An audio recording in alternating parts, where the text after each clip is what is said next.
Olá, estamos na etapa Cuiabá do Circuito FEICORT NFT 2013. Eu vou conversar agora com um dos palestrantes, que é o Adilson Aguiar. Adilson, o que o pecuarista aqui do Mato Grosso soube na sua palestra?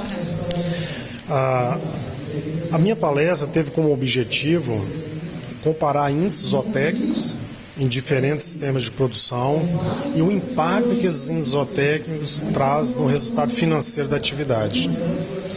A maioria dos pecuaristas, não só do Mato Grosso, isso é um comportamento generalizado. Eles têm como atitude principal procurar reduzir custo de produção. Só que na maioria das vezes, os custos que são reduzidos têm impacto direto também no resultado do desempenho do rebanho. Então eles gastam menos no total, mas eles têm um custo maior por bezerro desmamado, por novilha ao primeiro parto, por boi engordado.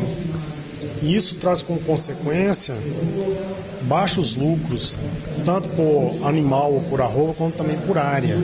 E tem um impacto significativo no retorno.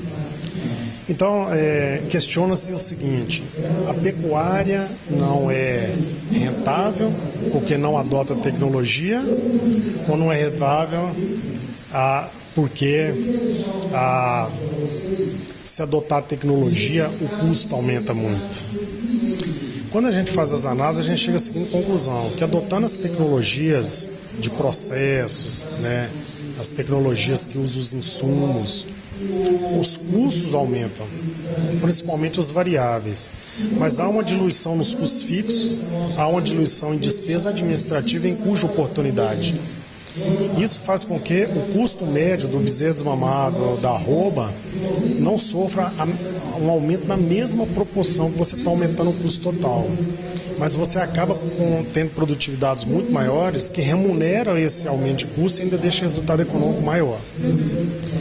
Mas o pecuarista aqui do Mato Grosso, eu conheço bastante o estado, eu já venho aqui já há quase 20 anos, ele se comporta muito parecido com os pecuaristas dos outros estados. O comportamento é generalizado.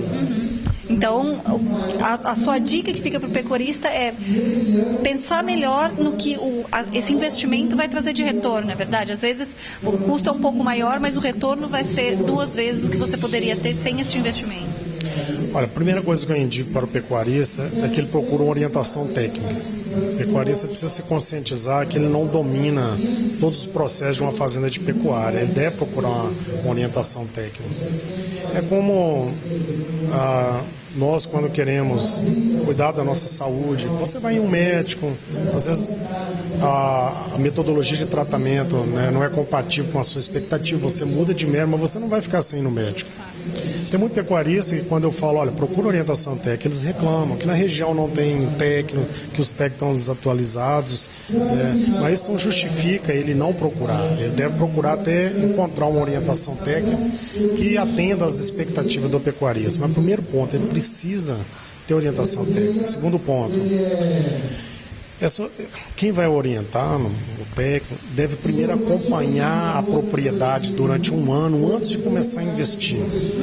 Porque a maioria dos pecuaristas não controla os índices zootécnicos e os índices econômicos. Então o técnico chega e começa a recomendar: suplementa, confina, semi-confina, corrige aduba solo, de pastagem, irriga. Os custos aumentam bastante.